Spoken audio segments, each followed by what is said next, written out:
I want to ask you a question today. Is Christ enough for you? Just think about it for a moment. Maybe it's not that easy for us to answer that question, so I want to give you some illustrations that might help you to tell whether Jesus is enough for you or not. So, this is the life of someone who loves Jesus, and Jesus is enough for her. Now, this is the life of someone who loves Jesus, but Jesus is not enough for him.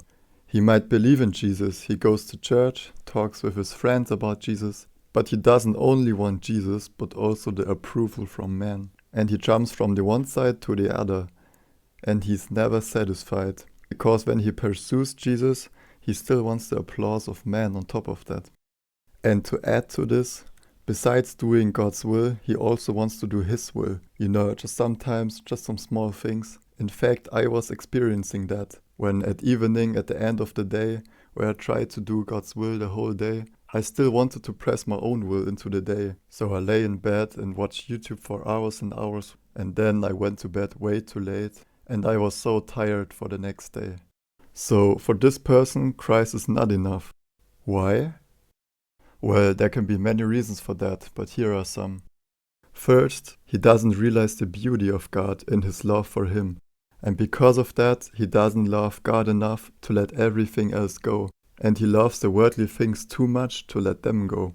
And second, he's not aware of the reality of how much he needs God.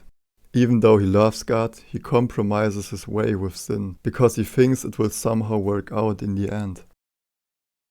The Bible tells us in Matthew 13:44-46 that God should be the only thing that we desire and we depend on. Sure, some things aren't bad itself, like getting approval from men, but we must never strive for them, depend on them, and make them our God. So to ask you this question again, is Jesus enough for you?